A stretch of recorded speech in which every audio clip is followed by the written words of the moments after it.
O senador Magno Malta compartilhou pelas redes sociais trecho de discurso feito durante a discussão do Estatuto da Segurança Privada, quando expôs o sucateamento das polícias e da segurança pública que é promovido pela esquerda. O senador apontou: nunca foi tão necessária a presença da segurança privada no Brasil como hoje. Raros são os estados onde os governos, os governadores, têm zelado pelas suas polícias e têm botado a cara de frente para defendê-las, porque, na verdade, o policial hoje que faz segurança se tornou um marginal, porque o marginal que ele prende é solto em audiência de custódia num país de injustiças, no qual o democrata virou antidemocrático, a justiça é injustiça, em que uma casa só manda nas outras e a Suprema Corte deste país ajoelha esta casa. O senador ironizou falas do ministro do STF, Flávio Dino, e afirmou: eu quero aqui hipotecar o meu apoio, o meu voto, porque vivo num país em que é um desmando, no qual quem manda é o Comando Vermelho. Vivo num país em que o PCC faz parte do sistema que governa o país, do espectro que governa o país. O PCC, o crime organizado e o Comando Vermelho são cortejados pelo ministro. Um país no qual a segurança pública não existe.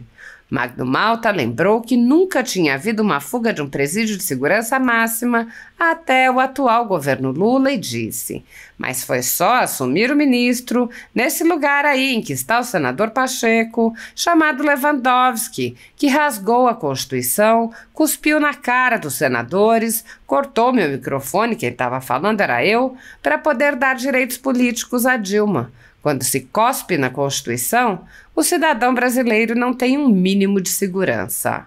Magno Malta apontou: quem sabe nós não necessitaríamos da segurança privada se autoridades deste país, se realmente justiça fosse justiça, se democracia fosse democracia.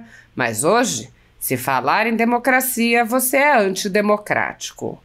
O senador mencionou as conversas entre assessores do ministro Alexandre de Moraes, no STF e no TSE que haviam sido publicadas e disse: agora está um zum aí sobre o ministro Alexandre de Moraes ter usado o TSE para investigar bolsonaristas. Está nos jornais. E aí eu pergunto, esse homem não vai ser convocado nem para se explicar? Se dos 3 poderes, senhores que me ouvem, Brasil que me ouve, existentes na nação, o que mais tem poder é o Senado? Por que esse homem não é convocado nem para dizer se errou, se acertou, se isso foi uma bobagem, não foi ele, vai culpar alguém ou não, como Lula, que já morreu, para assumir? Ou nós vamos impeachá-lo? É a pergunta que eu faço. Malta lembrou que os senadores são constantemente cobrados por sua omissão e subserviência ao Supremo e resumiu: nós estamos vivendo calamidade pública na segurança, onde o bandido é coroado e glamorizado e o cidadão abandonado. Senhor presidente, senhores senadores, senadoras, de volta a essa casa, visto da importância dessa semana, desse esforço concentrado, quando estamos pisando no limiar de um processo eleitoral. Cumprimento a todos. Vejo muitos rostos aqui desconhecidos, mas imagino serem senadores que assumiram agora. Eu quero dar meu bem-vindo, meu abraço, e que durante esse tempo que os senhores tenham a oportunidade de servir a nação, que o façam com todas as forças e conte conosco aqui. Senador Laércio, esse tema é muito propício, necessário e, quem sabe, de uma importância acima do que nós possamos imaginar.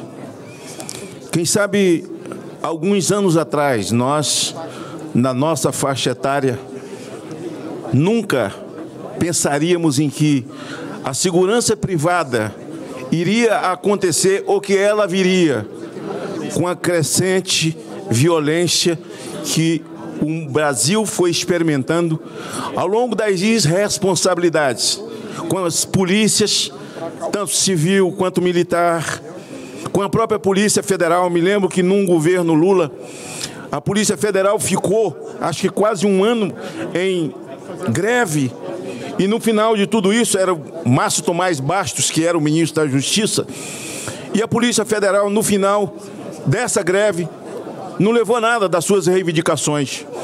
O que nós temos é um sucateamento dos sacerdotes da segurança pública, que é a polícia no Brasil. Nunca foi tão necessário a presença da segurança privada no Brasil hoje. Raros são os estados onde os governos, os governadores, têm zelado pelas suas polícias e têm botado a cara de frente para defendê-los. Porque, na verdade, o policial hoje que faz segurança, ele se tornou marginal. Porque o marginal que ele prende é solto na audiência de custódia, num país de injustiças, onde o democrata virou antidemocrático. A justiça é injustiça, onde uma casa só manda nas outras. A Suprema Corte desse país ajoelha essa casa. Teve até aí Flávio Dino dando um prazo, né, para que o presidente dessa casa e a outra casa, suspendendo emendas. Olha aí o homem, olha aí o discípulo de Lênin, que foi tão cortejado nessa casa, diz que o Centrão agora vai agravar, mas o Centrão votou nele, para o Supremo, com tanta alegria, um homem de profundo conhecimento. Olha aí, e quem pediu? O PGR, que foi sabatinado também no mesmo dia que ele, um grande homem. Vocês merecem, mas eu não engulo isso não, eu não engulo não.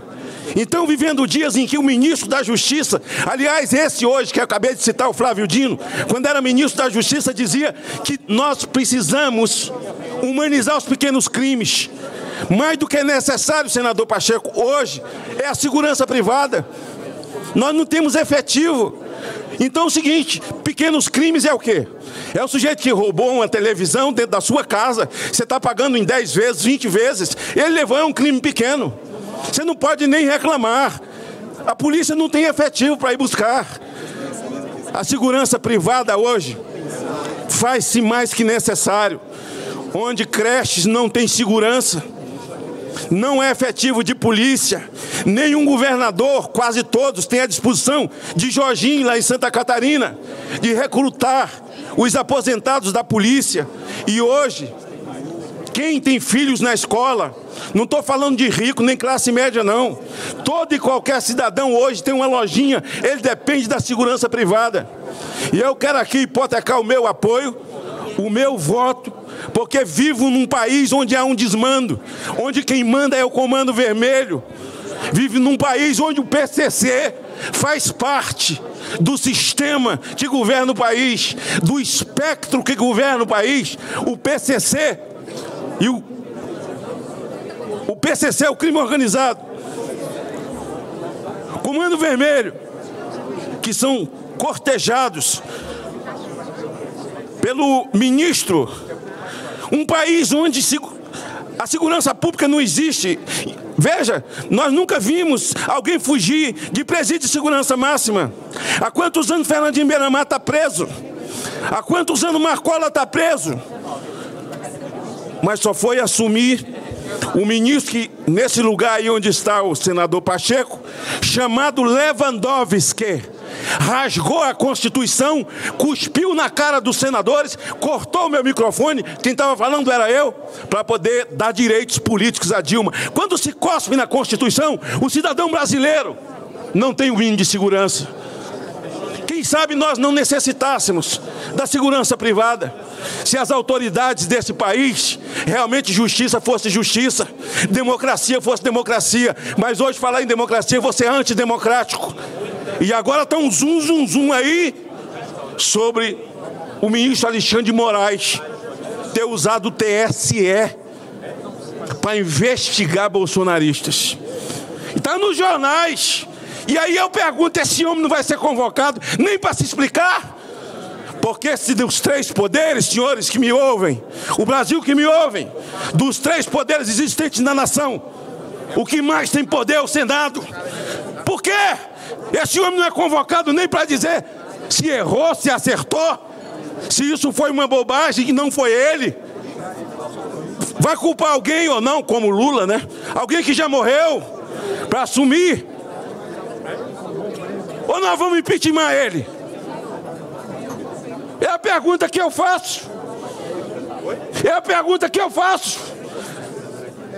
Mas uma Suprema Corte, quando você anda na rua, eu não tenho andado em função da minha cirurgia, mas vejo nas redes sociais como essa casa é cobrada, como o Senado é cobrado por ser omisso. Omisso. Eu gostaria de dizer, senador Laércio, que eu vou voltar a falar hoje ainda, mas só para dizer àqueles que fazem a segurança privada nesse país, que necessário se faz mais que nunca, senadora Damares, senador Flávio Bolsonaro, a presença da segurança privada para aqueles que podem e os prefeitos possam lançar mão disso além da guarda municipal, pelo menos para fazer a guarda das nossas crianças. Nós estamos vivendo calamidade pública na segurança, onde o bandido é coroado e glamourizado e o cidadão abandonado. Obrigado pelo seu relatório e certamente votarei a favor. Para discutir, conceda a palavra ao senador Isalci Lucas. Muitos jornalistas e veículos conservadores vêm sendo implacavelmente perseguidos, como é o caso da Folha Política. Nossa sede, nossa residência foi invadida e todos os nossos equipamentos foram apreendidos a mando do ministro Alexandre de Moraes. À época, o jornalista Alexandre Garcia assinalou que algo semelhante só havia ocorrido na ditadura Vargas, não havendo qualquer exemplo parecido durante o tão falado regime militar. Mesmo em ditaduras consolidadas, não é comum que se apreendam todos os equipamentos em claríssima violação a tratados internacionais, como o Pacto de São José da Costa Rica. Posteriormente, a Folha Política foi alvo do ministro Luiz Felipe Salomão, que ordenou o confisco da renda de diversas pessoas, sites e canais conservadores para impedi-los de exercer suas atividades.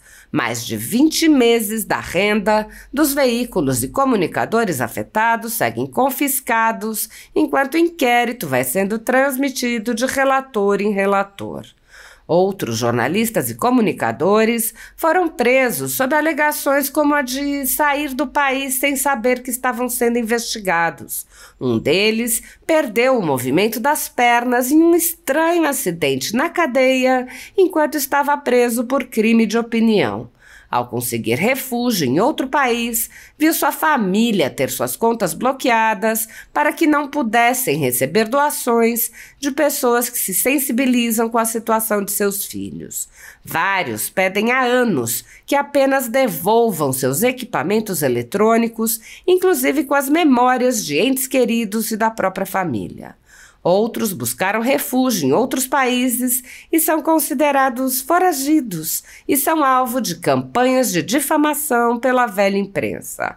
As medidas arbitrárias impostas aos jornalistas e comunicadores conservadores, por suas características processuais, violam diversos artigos da Constituição e também de tratados como a Declaração Universal de Direitos Humanos e o Pacto de São José da Costa Rica, que protegem a liberdade de expressão e vedam tribunais de exceção.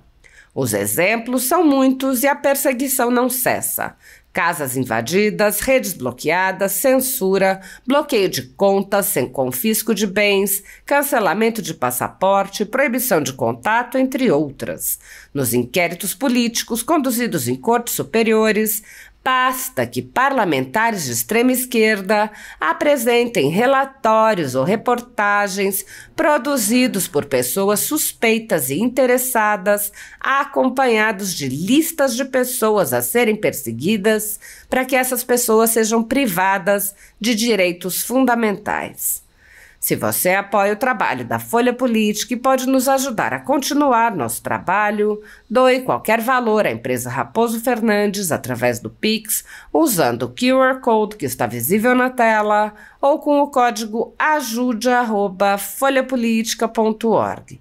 Se preferir transferência ou depósito, a conta da empresa Raposo Fernandes está disponível na descrição deste vídeo e no comentário fixado no topo. Há mais de 10 anos, a Folha Política vem mostrando os eventos da política brasileira e dando voz a pessoas que o cartel midiático quer manter invisíveis. Pix ajude@folhapolitica.org. Assista. E muito rapidamente também, presidente, eu não posso deixar de repercutir. Eu estou lendo aqui ainda a matéria da Folha de São Paulo e do UOL, com o título "Moraes usou o TSE fora do rito para investigar bolsonaristas no Supremo, revelam mensagens". E se o que está escrito aqui for verdade, presidente, é a desmoralização de um ministro do Supremo usando a máquina pública para perseguir aquele que ele considera adversário político, mais especificamente Jair Messias Bolsonaro. Eu vou ler rapidamente um trecho da matéria aqui para encerrar, senador Laerte. Diálogos aos quais a reportagem teve acesso mostram como o setor de combate à desinformação do TSE, presidido à época por Moraes, foi usado com o braço investigativo do gabinete do ministro do Supremo. Não tem devido processo legal aqui. Tem arapongagem. Isso aqui, essa falsa narrativa de ABIN paralela, vira fichinha perto disso aqui. Isso aqui é um atentado à democracia, caso se confirme. E ler mais um trecho aqui. Eu não acabei de ler a matéria toda, presidente.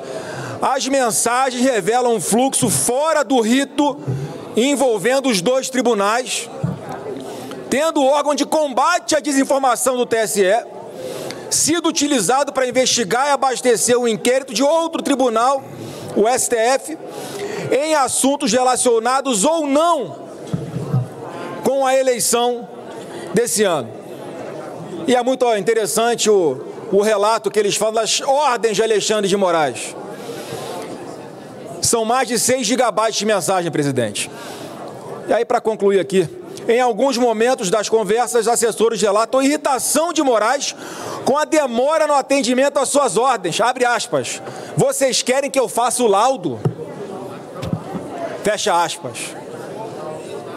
Presidente, se isso aqui for confirmado, é uma prova de uma interferência direta do então presidente do Tribunal Superior Eleitoral, dando ordens para prejudicar um candidato, desequilibrando a disputa presidencial. Algo que nós já suspeitávamos, mas se confirmando isso aqui, é a prova de que houve essa interferência pessoal direta, criminosa, muito grave o que está aqui nessa matéria, presidente. E aí, mais uma vez, em se confirmando, não tem como esse plenário não tomar alguma atitude. Para discutir, senador Espiridião Amin.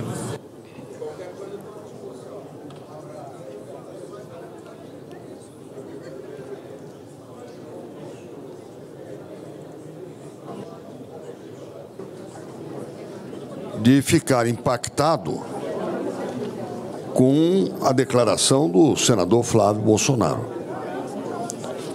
Eu considero o fato, a notícia que ele nos trouxe, merecedora, no mínimo, de uma averiguação por parte da mesa que Vossa Excelência preside.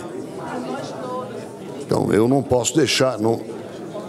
Eu considero uma comunicação da maior gravidade, não é um incidente. É uma comunicação da maior gravidade e não por amizade apenas, mas pela relevância do que foi aqui levado a público, para surpresa absoluta minha, eu acho que esse assunto merece uma averiguação institucional.